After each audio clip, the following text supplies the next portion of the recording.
Well, ladies and gentlemen, time now. Right after this session is to get an entrepreneur insight. Pivoting your business model and syncing it with the largest market opportunity. We have with us Mr. Kunal Bahl, founder and CEO, Snapdeal. Kunal managing the strategic vision, key business relationships, fundraising and growth plans for Snapdeal. An engineer from University of Pennsylvania with a business degree from the Wharton School and an executive marketing program at the Kellogg School of Management. Kunal's prior experience included product managing and business development with Microsoft's emerging market group and at Deloitte Consulting as a consultant in the company's telecom practice in New York and Pennsylvania. Let's hear it for Mr. Kunal Bahl, please. Well, thank you for having me. It seems like a nice, intimate audience. How many are entrepreneurs here? Okay. And how many are investors? The gross mismatch.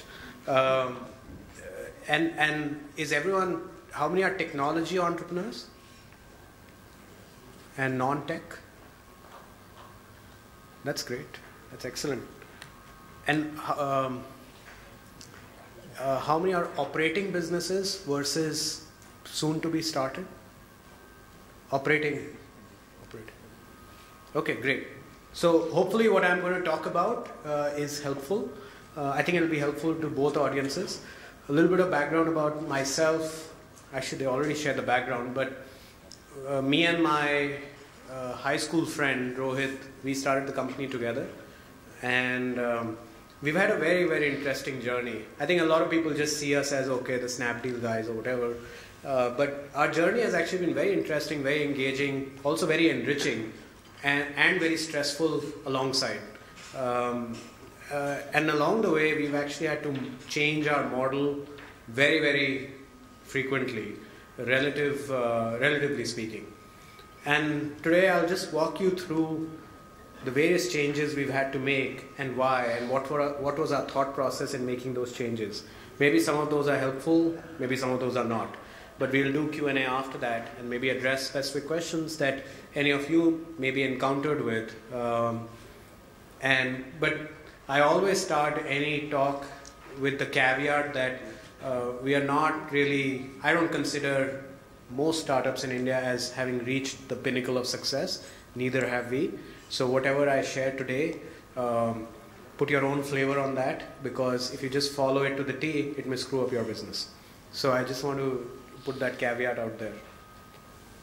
So we, actually when the VC Circle folks called and said, can you come and give a talk about pivots, I actually started thinking how many pivots we actually did. We probably did more than 7, but I could think about 7 big ones. And this is over a period of maybe 3 years. Right? I think most businesses who are successful have had to do similar number or higher number of pivots. If you take Amazon, you take Netflix, there's so many businesses out there who are surviving and thriving and have had to do various pivots along the way. So our starting point, actually this was end of 2007, early 2008, was we wanted to start a movie booking site. We registered the domain moviebooking.com. This were the days, this is pre-Book My Show days actually. And we thought that, of course people love watching movies, so we should do this.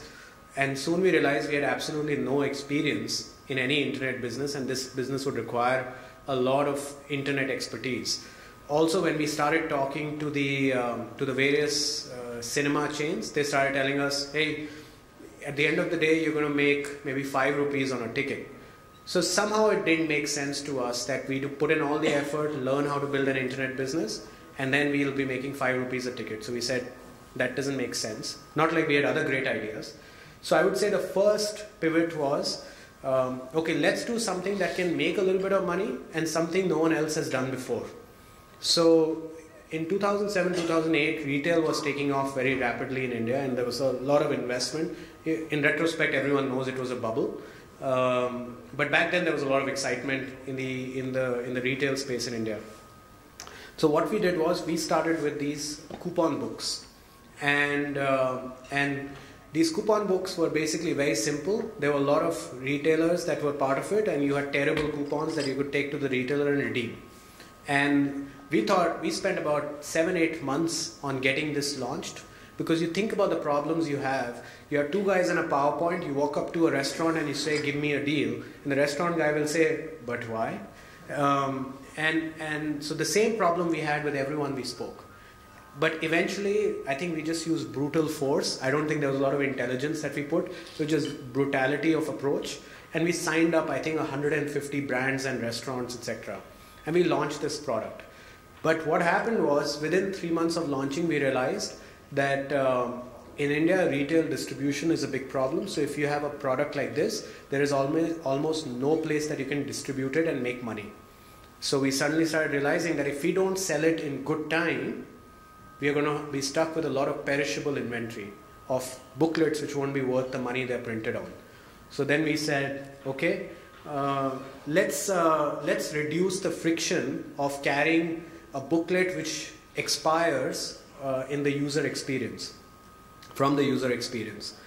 So this is around end of 2008, early 2009. Suddenly people started talking about mobile and mobile internet and mobile as a means of, beyond a means of communication, taking off. So we said, why don't we migrate our entire offline business of coupon books onto the mobile? To this day, I actually think it was a very smart idea what we did. I think it was just ahead of its time. So we started distributing or selling scratch cards, where you scratch, you register your mobile, and you start getting coupons on your mobile when you're near an outlet by pulling it, say press Adidas, and you get some coupon. And this is what we did for a few months, and it actually took a very good trajectory. I think we got up to about 170,000 users in a span of about 35-40 days. The issue was they were all not paying. They were all freemium customers. And the moment we asked them to pay, I think our usage went down to 1,000 overnight. So we realized that, in India, jo dikhta hai, wo bikta hai, right? So people couldn't touch, people couldn't feel, they didn't want to pay. So we said, okay, so now what's next? We have to figure out a way to make money on this business. Clearly people like it, otherwise they won't even use it in the first place. So what do we do? So we tried to blend the best of both worlds. People liked the physical product, the booklet, but they didn't want, it was perishable. People liked the usage convenience of not having to carry a book, but they didn't want to pay for it. So what's the middle path? So we came up with a card, which was again, if you think about it, the back end is exactly the same. Nothing has changed. The merchants are the same, the contracts are the same, the deals are the same. So we started selling cards which were valid for about 12 months, and we said, we started selling these to corporates who started using it as a customer, channel partner, or employee benefit program. And this started doing pretty well actually, because we realized that the perceived value of a product like this was very high relative to the price that the company had to pay. So we said we had made it, right? And we were running this for, I would say, about 6 to 9 months. And we were the most successful entrepreneurs since Bill Gates. And around that time, what happened was that we started getting some calls in early part of 2010, maybe about 27, 28 months ago, a little over 2 years ago. We started getting some calls from some merchants we had worked with over the previous year and a half, who were basically saying, hey, we have started distributing our coupons through some online sites, which are essentially Groupon clones. We know you, we trust you, why don't you guys do this also? Right? Because it just seemed logical. I think that's where the value of building strong relationships, even if the business wasn't very large, really came through. So we had, we encountered a key decision point that should we change our business again? So this would be the fourth change in maybe a year and a half or less than 2 years.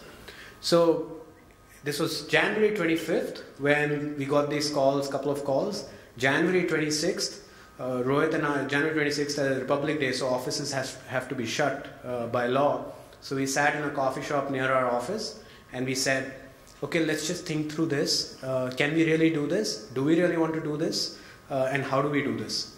So we sat for about 7-8 hours in the coffee shop, and I think we drank like crazy amount of coffee that day. And at the end of it, we came up with a name, which ended up being Snapdeal. That, you know, let's just migrate our business online and let's test it out without shutting down what was working, which was the card business. And 8 days later, we launched Snapdeal. At that point in time, I think the only experience we had was how to register a domain name. We had absolutely no internet experience. We had one not so good developer and one not so good designer in our office who was doing like random sites for us. But we didn't really have a very, very good team on the technology side. So 8 days later, we launched this crap site. This is how I think the first version of Snapdeal looked. I think we probably held the world record for most amount of downtime. We had, I think, 50% downtime in the first 3 months. And now, if we have 0.3% downtime over the period of 1 month, we have a discussion with our VP engineering. Right, so there's an evolution that, of course, happens over a period of time, and I'll talk about that. But this is really what we launched when we first started. This was 8 days of work, I guess. Our initial goal was that if we can get to 100 transactions a day in 3 months, we'd be very happy. And this is going to be successful.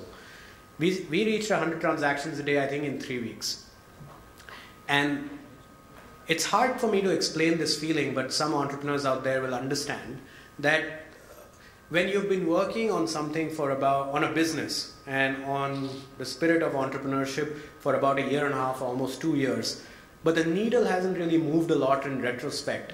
The moment you find something that has a path that you can see will scale, you give it everything you have. Because that's when you know that all that knowledge, energy, battle scars, and thick-skinned approach that you've developed is going to pay off, because this is finally the right direction. It's what I call, until that point, I think we were suffering from what I call the rickshawala effect, where if hard work was only thing that mattered, then the rickshawala is going to be the richest man in the world, right? But he's not, unfortunately.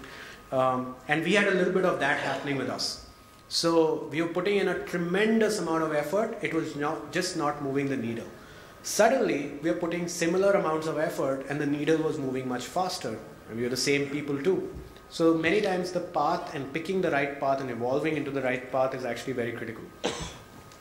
So we started doing this, and then suddenly we realized that consumers are saying, what is this one deal a day? I live in Gurgaon, you're giving me deals in Noida. I live in South Delhi, you're giving me deals in Faridabad. What nonsense? And so we said, okay, this daily deal thing is not going to work, clearly. So this is probably 6 months into launching Snapdeal, and the space had become hyper competitive. Fortunately for us, because of our background of having dealt with a lot of merchants, we were able to move very, very fast.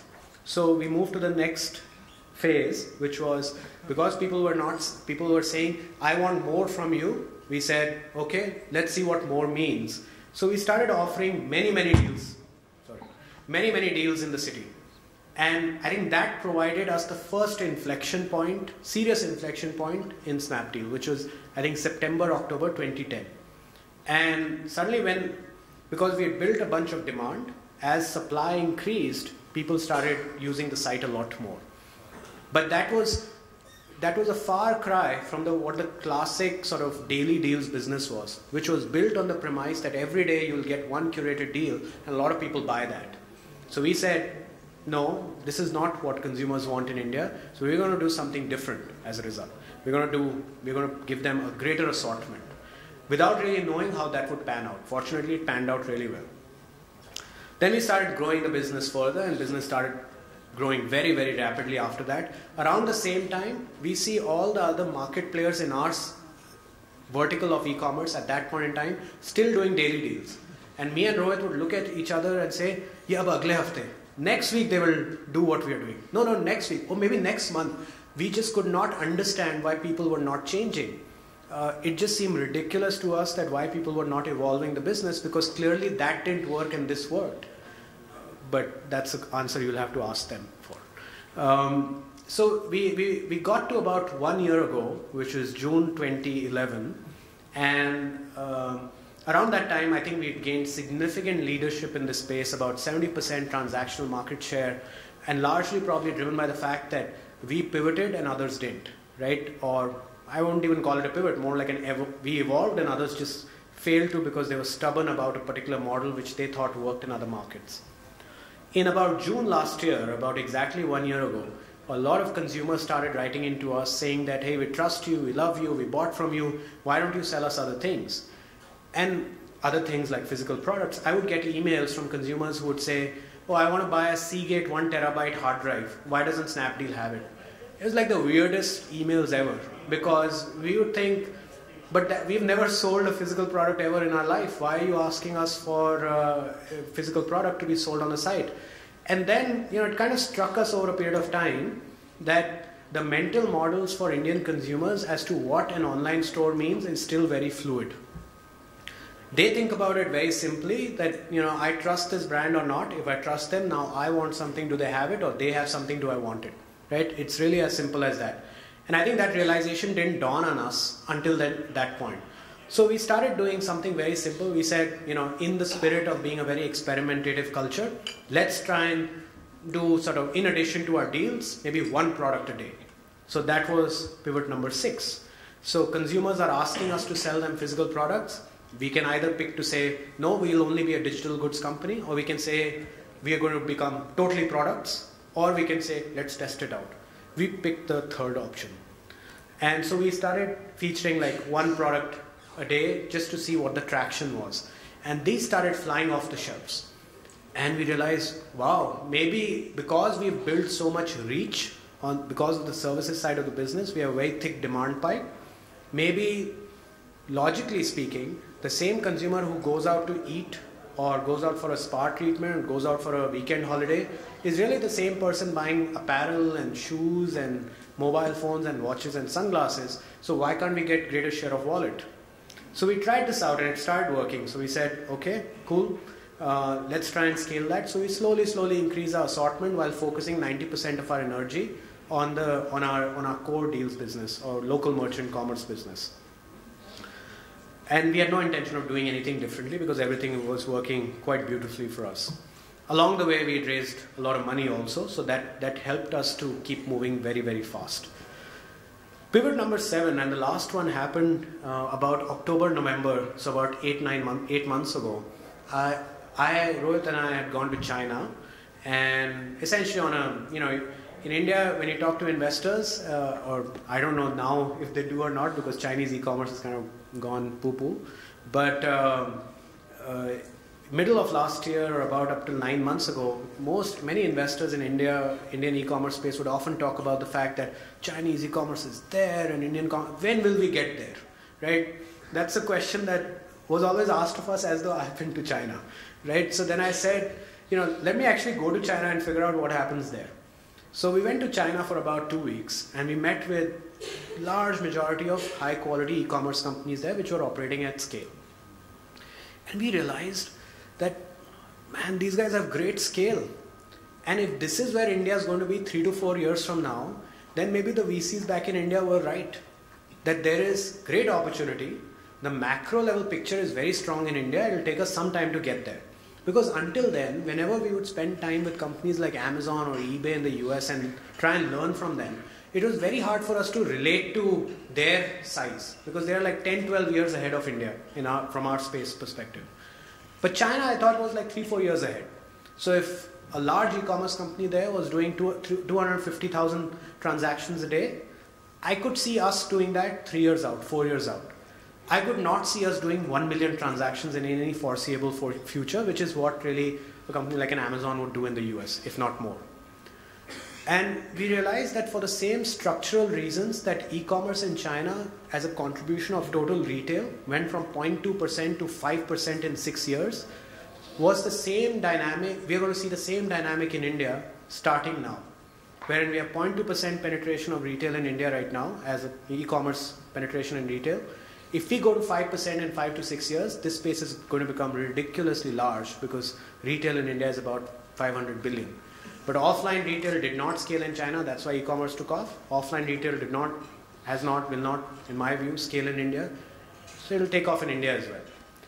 So we came back and that was like great introspection for us. And we said, look, we have the demand, we have highest traffic. So I was looking at ComScore data yesterday, and we saw May numbers. I think for the last 9-10 months, we are the highest traffic e-commerce site in according to ComScore, which is third party. So we have a lot of traffic. We have back then maybe 10 million or 11 million registered users. Now about 16 million. So we had good number of captive audience that we are reaching out to every day. We've seen some early success with featuring a few limited assortment of products. And most importantly, we have a team who has a lot of passion and hunger for success, and like big time success, not some small success. So we said, can we try doing that, what we saw in China? And I think eventually we just decided we have really no downside, because on one part of the business, which is the local merchant commerce business, I think we had done a lot of stuff we had to do, and there's a lot of stuff that we'll continue to do there. But on the products business, we saw tremendous headroom for growth, and we saw that we had already built a lot of core foundations in the business, while we would still need to do a lot of work after that.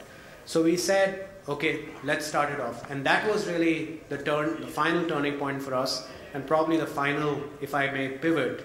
I try to use the word evolution, but for this talk we'll say pivot, was in about November last year, about 6 months ago, 6-7 months ago, wherein we just rapidly increased assortment.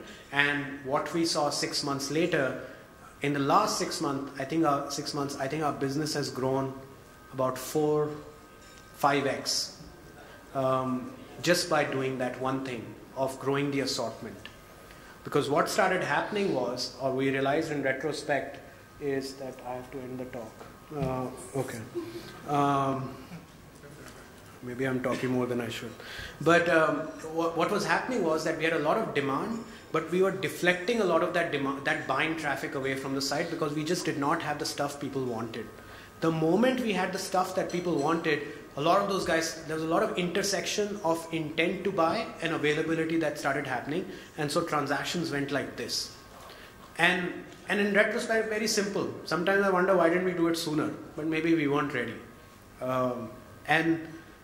And so this is where we are today, wherein I think we have probably, at last count, we probably have the largest assortment of products and of course services across India. And the rate at which the business has grown as a result of these series of pivots, we are pretty happy about that. I think to give a context to that, we went from 0 physical product shipped a day to over 12,000 products shipped a day in 4.5 months. Right? It's typically taken companies who ship more than those many products, about 3 to 4 years to get to that point. Right? Maybe in totality, we've taken that long too, but our journey, I think, has been a lot more exciting. So I think just 3 final things, just wanted to summarize. One, I think we've learned that conviction is very important. Both me and my co-founder and most of our senior team, very, very smart people, but also very headstrong. And over a period of time, we've learned to coexist by virtue of saying, let's do the right thing for the business and let's not be stubborn about what we should be doing. So conviction is important, but objectivity is even more important. I think one thing we've always prided ourselves on is that we should move very, very fast, because you will make mistakes nonetheless, whether you move fast or slow. Better to make them faster, learn and move on. And then finally, I think something we at our company spend a lot of time on is our culture, and having that objective outlook towards business, towards the business, is very, very critical, and have people who are very open to change and flux. Because every time you move the ship a little bit, some of the scaffolding will break, and at that point you need people who will stick by the ship. Right? That's about it. I'm very responsive on mail and all that, so if you guys ever want to reach me, always available. I think that's all I have.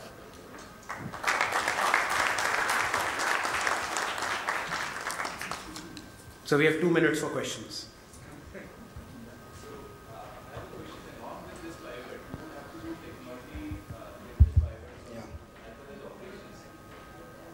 Yeah. So rapid changes on the business model are easy if they are supported by equally efficient changes on the technology side to get the site up changed, and on the operations side. So what were your learnings about ensuring that technology is approached in a manner that you can evolve fast and operations?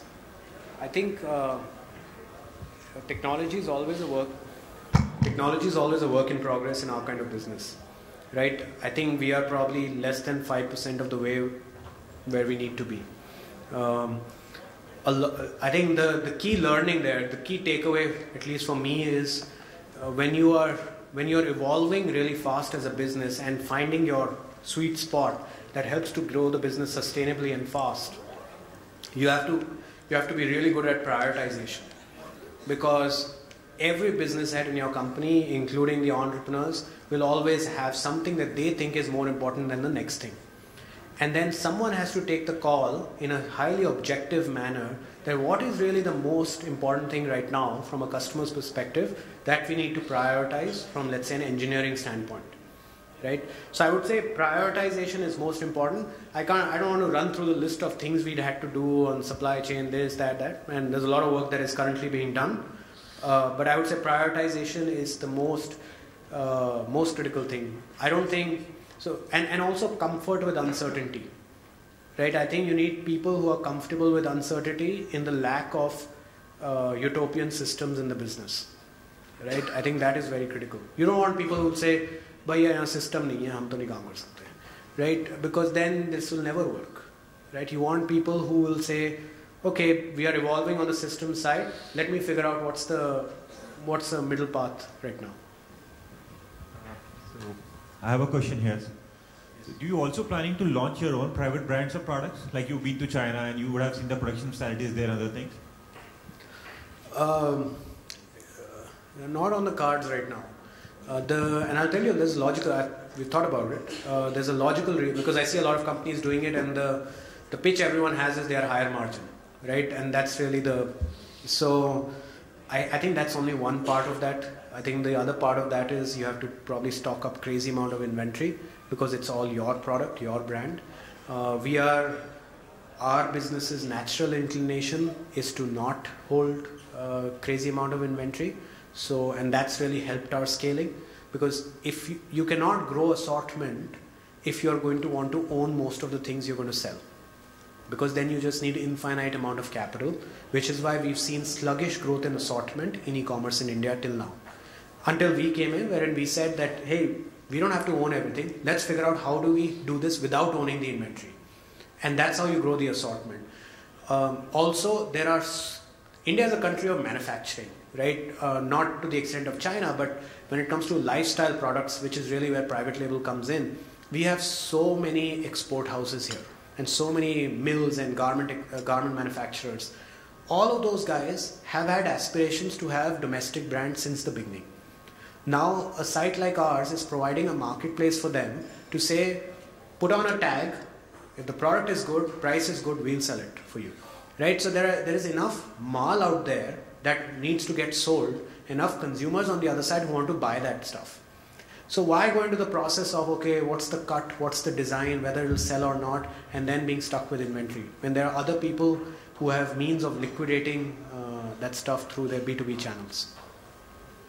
Yeah, I have a question.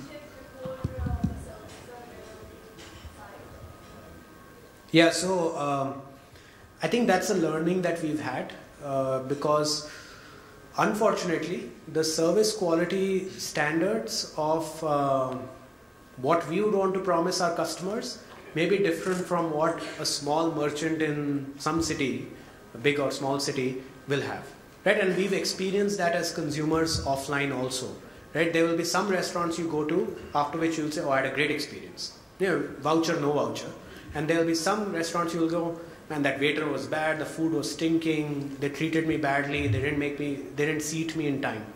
So I think that's something that's been a learning process for us, that how do you figure out, maybe you offer a smaller assortment of merchants to consumers, but let's offer higher quality merchants. And we've gone through that learning curve ourselves, where we saw that there were some merchants who were not delivering the same service quality we intend to deliver to our customers. So we went back, audited, scratched some of them, blacklisted some of them, and then created an assortment which was a lot more curated. So how do you come to know about... customer feedback. Yeah. Yeah, customer feedback. Okay. So anything that the customer, if you buy anything from us, you'll get an email which says, you know, did you like it or not? So we have an internal rating mechanism for everything. Okay, thank you. Hi, I have a question. Just a second. So in the e-commerce space, how much do you think are people driven just by discounts? Like, what is it? Is discounts the major factor, or is convenience one of the major factors? And if you have to rate, say, discount, convenience, and assortment of goods, how would you rate it in the e-commerce space in the Indian market? So I think it changes at different points in time. I think which one is stacked. These I call the value, assortment, convenience are the three pillars of e-commerce, right? And the importance of each changes at different points in time, right? So I think you cannot compete on value, because eventually that's a battle to the bottom, right? So if your strategy is discount led or price led, I should say, that's not going to work in the long run. Medium term, who knows, right? In the long run, it's not going to work. I think convenience is something which consumers just expect, and you have to keep getting better at it at a cost which is reasonable, right? There will always be a trade-off between cost and convenience. You put in more money, you can deliver greater convenience. But then as a business, will you ever make money is a big question mark. So finding that blend is important. I think the third one is a very critical one, which I think is very, very critical at this point in time in the Indian overall retail standpoint, is assortment, which is, you know, in offline retail, if you look at top 20 cities, you go to a Levi's store in Delhi, for instance, right? Like I live in West Delhi, in Rajouri Garden. Levi's store is the size of 2 times this stage. That's about it. They have such limited assortment. You go to the US, you go to a Levi's shop inside Macy's, it'll be 3 times the size of a Levi's store here. So even in the large cities, the problem is that there is limited assortment even in the EBOs, exclusive brand outlets, right? In the small cities, there is no Levi's. So we are actually solving the problem of making available a large assortment to consumers, right? And many of those consumers, at least where availability is a problem, are not that value conscious also. They're not that price conscious when it comes to non-standardized products like lifestyle, right? So I think you have to figure out what's the right blend for your business. Our bet was, which I think has paid off, that if we ramp up assortment, because when we started doing products, we saw some guys selling books and electronics, some guys selling electronics, some guys selling shoes. We didn't see a place where people could go and say, okay, I can buy a wooden giraffe for my mantelpiece, as a mantelpiece, and I can buy sunglasses, and I can buy a watch, and I can buy a mobile, and I can buy a voucher for a restaurant near me. We didn't see that, right? So we saw that as the opportunity, but I think it will keep changing. Hi Kunal, I just need to, hi, this is Ashutosh. I just need to thank you for your website to allow me to enjoy the great buffet lunch at Hotel Juhu Marriott, Mumbai. Thank you. And that was a very good point in my courtship period, and that was really good. I'm going to take a video testimonial from you after this. You wait for me. I have a question.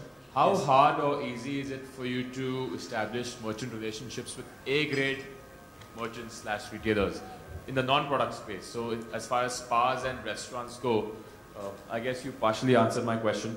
How often do you see a JW Marriott or let's say an Olive or an Indigo offering you a discount as opposed to some random Chinese restaurant in the middle of nowhere which people may not really want to patronize? So I'll answer that, but I think the last part of what you said I don't agree with.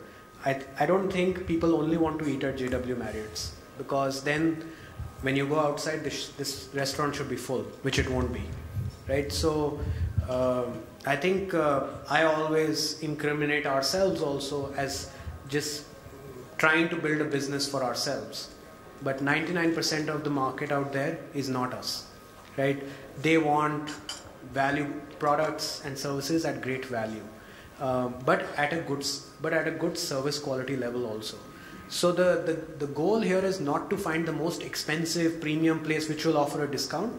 I think the goal is to provide the right thing at the right value to the right customer, right? So that may mean providing a buffet at JW Marriott, but that may also mean providing a great valuable deal at a Moti Mahal Deluxe behind my house in Punjabi, right? It's different strokes for different folks.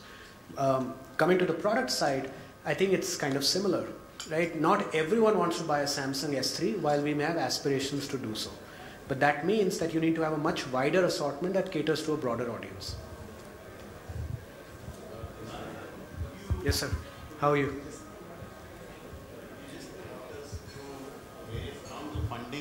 Fundings that you have gone through, and what were the challenges and learnings?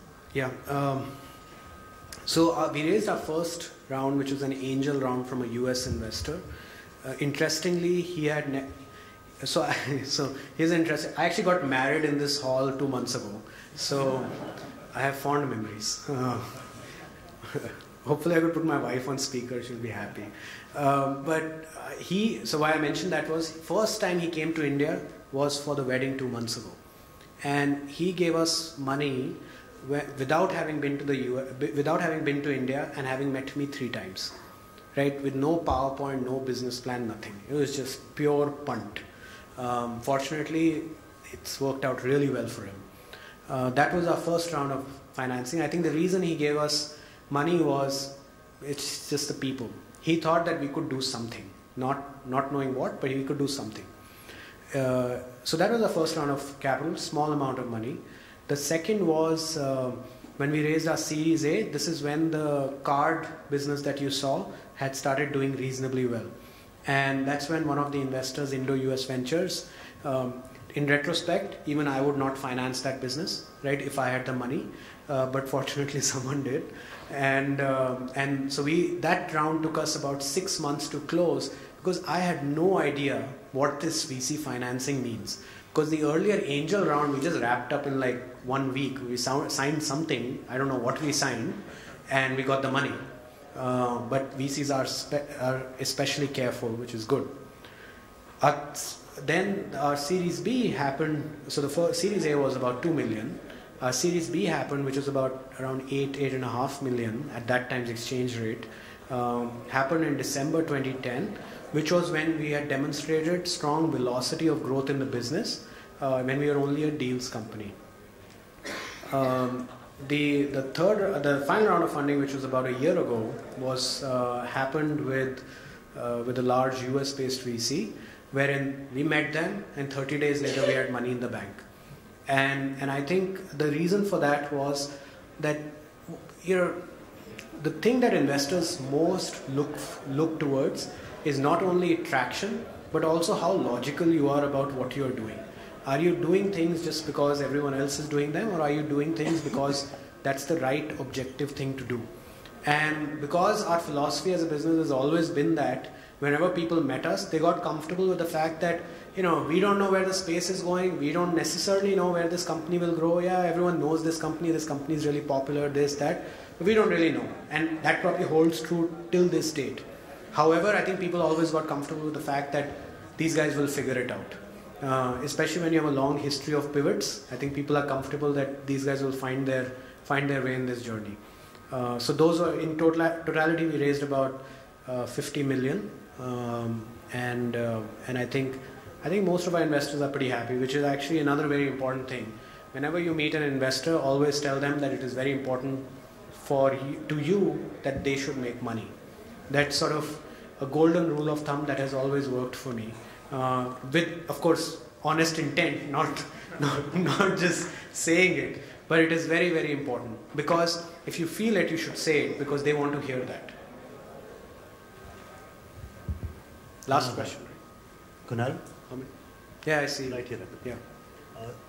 You made a very interesting point regarding the assortment. And, at your scale, can you validate that with any kind of data that the long tail really does work? So, for example, 80% of revenue for you would come from what percentage of products? Sure. Or what percentage of SKUs? That's an excellent question, something we think about a lot also.